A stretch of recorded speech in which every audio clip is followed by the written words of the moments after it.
राम राम दोस्तों और मेरी माताएं बहनें, आप सभी का स्वागत है बाबा नीम करौली जी की शरण में। आप सभी का स्वागत है मेरी माता रानी के दरबार में। मेरी आदि पराशक्ति मानव दुर्गा आप सभी के सभी कष्ट दूर करे, आपके ऊपर सदैव कृपा दृष्टि बनाए रखे, यही मेरी प्रार्थना। सभी देवों की शरण में आपके लिए अर्जी लगाता हूँ। मेरे सर्वप्रथम पूज्य गणेश भगवान जी, मेरे श्री राम प्रभु, मेरी सीता मैया, मेरे शिव शंकर महादेव, मेरी आदि पराशक्ति माँ पार्वती, मेरे हनुमान बजरंग बली जी, मेरे बाबा नीम करौली जी, आपका बेटा सत्येंद्र आपकी शरण में ये अर्जी लगाता है। जो भी मेरा भाई मेरी माताएं बहनें आपकी ये महिमा सुनते हैं, उनके सभी कष्ट तुरंत दूर करो भगवान। उनके घर में कभी कोई कष्ट ना हो, उनके घर में सदैव धन्य धान्य से भंडार भरे रहें, यही मेरी प्रार्थना, यही मेरी अर्जी। जय जय श्री राम। दोस्तों और मेरी माताएं बहनें, आज हम श्रीमद् वाल्मीकि रामायण सुंदरकांड का 54वां सर्ग है, लंकापुरी का दहन और राक्षसों का विलाप। ये पूरा सर्ग सुने आपको हनुमान जी का और श्री राम प्रभु का अपार आशीर्वाद मिलेगा, सीता मैया का अपार आशीर्वाद आपके ऊपर होगा। जय श्री राम, जय हनुमान जी। अभी शुरू करते हैं हनुमान जी द्वारा लंकापुरी का दहन और राक्षसों का विलाप। हनुमान जी के सभी मनोरथ पूर्ण हो गए थे, उनका उत्साह बढ़ता जा रहा था। अतः वे लंका का निरीक्षण करते हुए शेष कार्य के संबंध में विचार करने लगे। अब इस समय लंका में मेरे लिए कौन सा ऐसा कार्य बाकी रह गया है जो इन राक्षसों को अधिक संताप देने वाला हो। परम दानव को तो मैंने पहले ही उजाड़ दिया था, बड़े बड़े राक्षसों को भी मौत के घाट उतार दिया था और रावण की सेना के एक अंश का संहार कर डाला है। अब दुर्ग का विध्वंस करना शेष रह गया है। दुर्ग का विनाश हो जाने पर मेरे द्वारा समुद्र लंघन आदि कर्म के लिए किया गया प्रयास सुखद एवं सफल होगा। मैंने सीता जी की खोज के लिए जो परिश्रम किया था वह थोड़े से ही प्रयत्न द्वारा सिद्ध होने वाले लंका दहन से सफल हो जाएगा। मेरी पूंछ में जो अग्निदेव दीप्तिवान हो रहे हैं, इन्हें इन श्रेष्ठ ग्रहों की आहुति देकर तृप्त करना न्याय संगत जान पड़ता है। ऐसा सोचकर जलती हुई पूंछ के कारण बिजली सहित मेघ की भांति शोभा पाने वाले कपिश्रेष्ठ हनुमान जी लंका के महलों पर घूमने लगे। वे वानरवीर राक्षसों के एक घर से दूसरे घर पर पहुंचकर उद्यानों एवं राजभवनों को देखते हुए निर्भय होकर विचरने लगे। घूमते घूमते वायु के समान बलवान और महान वेगशाली हनुमान उछल उछल कर प्रहस्त के महल पर जा पहुंचे और उसमें आग लगाकर दूसरे घर पर कूद पड़े। वह महापाशर्व का निवास स्थान था। पराक्रमी हनुमान ने उसमें भी कालाग्नि की लपटों के समान प्रज्वलित होने वाली आग फैला दी।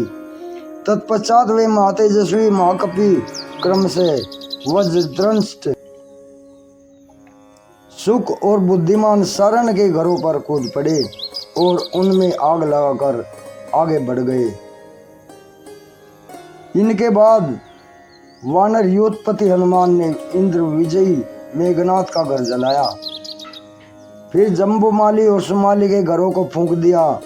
तदनंतर रश्मि केतु, सूर्य शत्रु, हस्तकर्ण, दृष्टु, राक्षस रोमेश,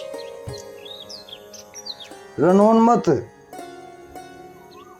ध्वजग्रीव, भयानक विद्युज्जिह्व, हस्तिमुख, कराल, विशाल, शोणिताक्ष, कुंभकर्ण, मकराक्ष, नरांतक, कुंभ, दुरात्मा निकुंभ, यज्ञ शत्रु और ब्रह्म शत्रु आदि सभी राक्षसों के घर में जा जाकर उन्होंने आग लगाई। उस समय महातेजस्वी कपिश्रेष्ठ हनुमान ने केवल विभीषण का घर छोड़कर अन्य सब घरों में क्रम से पहुंचकर उन सब में आग लगा दी। मायशस्वी कपि पवन कुमार ने विभिन्न बहुमूल्य भवनों में जा जाकर समृद्धिशाली राक्षसों के घरों की सारी संपत्ति जलाकर भस्म कर डाली। सबके घरों को लांघते हुए शोभाशाली पराक्रमी हनुमान राक्षस राज रावण के महल पर जा पहुंचे। वही लंका के सब महलों में श्रेष्ठ भांति भांति के रत्नों से विभूषित मेरु पर्वत के समान ऊंचा और नाना प्रकार के मांगलिक उत्सवों से सुशोभित था। अपनी पूंछ के अग्रभाग में प्रतिष्ठित हुई प्रज्वलित अग्नि को उस महल में छोड़कर वीरवर हनुमान प्रलय काल के मेघ की भांति भयानक गर्जना करने लगे। हवा का सहारा पाकर वह प्रबल आग बड़े वेग से बढ़ने लगी और कालाग्नि के समान प्रज्वलित हो उठी। वायु उस प्रज्वलित अग्नि को सभी घरों में फैलाने लगी। सोने की खिड़कियों से सुशोभित, मोती और मणियों द्वारा निर्मित तथा रत्नों से विभूषित ऊंचे ऊंचे प्रसाद एवं सतमहले भवन फट फट कर पृथ्वी पर गिरने लगे। वे गिरते हुए भवन पुण्य का अक्षय होने पर आकाश से नीचे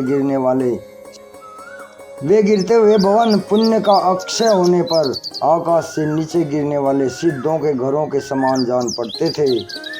उस समय राक्षस अपने अपने घरों को बचाने, उनकी आग बुझाने के लिए इधर उधर दौड़ने लगे। उनका उत्साह जाता रहा और उनकी श्री नष्ट हो गई थी। उन सब का तुमुल आर्तनाद चारों ओर गूंजने लगा। वे कहते थे, हाय, यह वानर के रूप में साक्षात अग्नि देवता ही आ पहुंचा है। कितनी ही स्त्रियां गोद में बच्चे लिए सहसा क्रंदन करती हुई नीचे गिर पड़ी। कुछ राक्षसियों के सारे अंग आग की लपटों में आ गए। वे बाल बिखेरे अट्टालिकाओं से नीचे गिर पड़ी। गिरते समय वे आकाश में स्थित मेघों से गिरने वाली बिजलियों के समान प्रकाशित होती थी। हनुमान जी ने देखा, जलते हुए घरों से हीरा, मूंगा, नीलम, मोती तथा सोने चांदी आदि विचित्र विचित्र धातुओं की राशि पिघल पिघल कर बही जा रही है।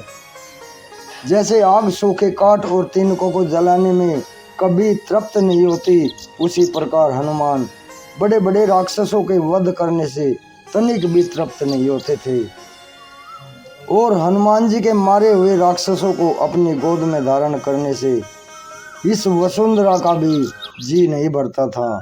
जैसे भगवान रुद्र ने पूर्व काल में त्रिपुर को दग्ध किया था, उसी प्रकार वेगशाली वानरवीर महात्मा हनुमान जी ने लंकापुरी को जला दिया। तत्पश्चात लंकापुरी के पर्वत शिखर पर आग लगी। वहाँ अग्निदेव का बड़ा भयानक पराक्रम प्रकट हुआ। वेगशाली हनुमान जी की लगाई हुई वह आग चारों ओर अपने ज्वाला मंडल को फैलाकर बड़े जोर जोर से प्रज्वलित हो उठी। हवा का सहारा पाकर वह आग इतनी बढ़ गई, उसका रूप प्रलयकालीन अग्नि के समान दिखाई देने लगा। उसकी ऊंची लपटें मानो स्वर्गलोक का स्पर्श कर रही हो। लंका के भवनों में लगी हुई उस आग की ज्वाला में घूम का नाम भी नहीं ले रही थी। राक्षसों के शरीर रूपी घी की आहुति पाकर उसकी ज्वालाएं उत्तरोत्तर बढ़ रही थी। समूचे लंकापुरी को अपनी लपटों में लपेटकर फैली हुई वह प्रचंड आग करोड़ों सूर्यों के समान प्रज्वलित हो रही थी। मकानों और पर्वतों के फटने आदि के होने वाले नाना प्रकार के धड़ाकों के शब्द से बिजली की कड़कड़ाहट को भी मात दे रहे थे। उस समय वह विशाल अग्नि ब्रह्मांड को फोड़ती हुई सी प्रकाशित हो रही थी। वहां धरती से आकाश तक फैली हुई अत्यंत बड़ी चढ़ी आग की प्रभा बड़ी तीखी प्रतीत होती थी। उसकी लपटें टेसों के फूल की भांति लाल दिखाई देती थी। नीचे से जिनका संबंध टूट गया था, वे आकाश में फैली हुई धूम पंक्तियां नील कमल के समान रंग वाले मेघों की भांति प्रकाशित हो रही थी। प्राणियों के समुदाय, ग्रह और वृक्षों सहित समस्त लंकापुरी को सहसा दग्ध हुई देख बड़े बड़े राक्षस झुंड के झुंड एकत्र हो गए और वे सब के सब परस्पर इस प्रकार कहने लगे, यह देवताओं का राजा इंद्र या साक्षात यमराज तो नहीं है? वरुण वायु, रुद्र, अग्नि, सूर्य, कुबेर या चंद्रमा में से तो कोई नहीं है। यह वानर नहीं, ये साक्षात काल ही है।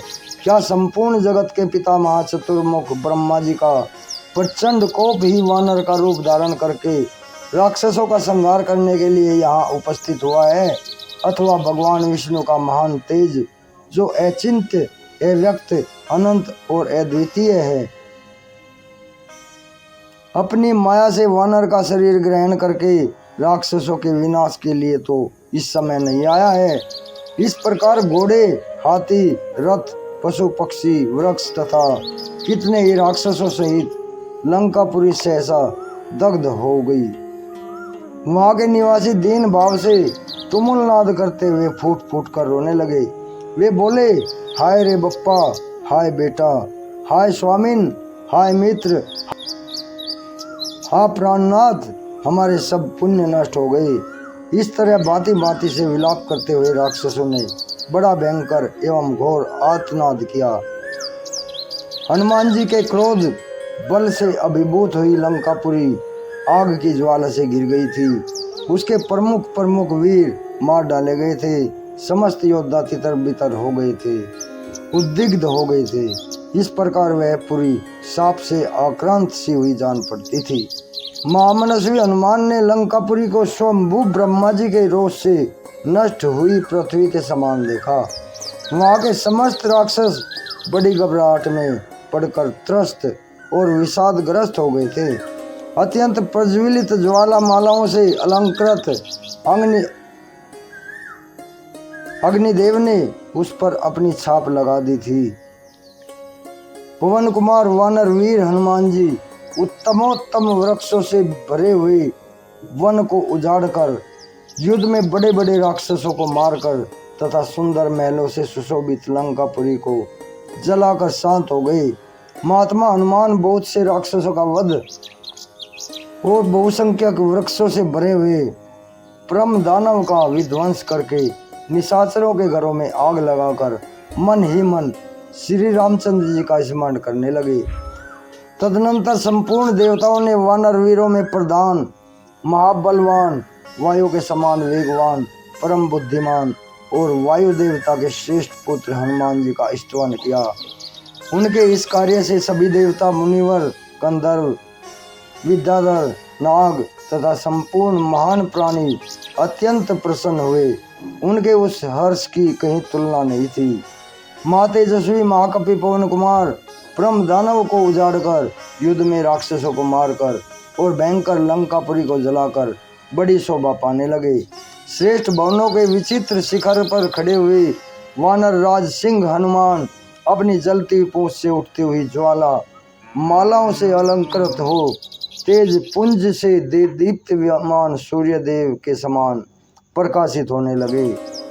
इस प्रकार सारी लंकापुरी को पीड़ा दे वानर शिरोमणि महाकपि हनुमान ने उस समय समुद्र के जल में अपनी पूंछ की आग बुझाई। तत्पश्चात लंकापुरी को दग्ध हुई देख देवता, गंधर्व, सिद्ध और महर्षि बड़े विस्मित हुए। उस समय वानर श्रेष्ठ महाकपि हनुमान को देखकर ये कालाग्नि है ऐसा मानकर समस्त प्राणी भय से थर्रा उठे। इस प्रकार श्री वाल्मीकि निर्मित आर्ष रामायण आदि काव्य के सुंदर कांड में 54वां सर्ग पूर्ण हुआ। जय श्री राम, जय हनुमान जी की जय, बाबा नीम करोली महाराज जी। दोस्तों और मेरी माताएं बहनें, 54वां सर्ग लंकापुरी दहन और राक्षसों का विलाप संपूर्ण होता है। आगे प्रभु की इच्छा आपसे रोज प्रभु की महिमा कहता हूँ। जो प्रभु कह देते हैं, आज्ञा देते हैं, वही मैं आपको सुना देता हूँ। जय बाबा नीम करोली महाराज की। चैनल को सब्सक्राइब कर लें मेरे भाई, मेरी माताएं बहनें। आगे भी शेयर करें वीडियो को। आपके सभी संकट दूर करेंगे मेरे महाप्रभु। ये मुझे हृदय से विश्वास है। विश्वास में ही भगवान है। जय राम, जय राम, जय राम, जय बाबा नीम करोली महाराज की, जय हनुमान जी की।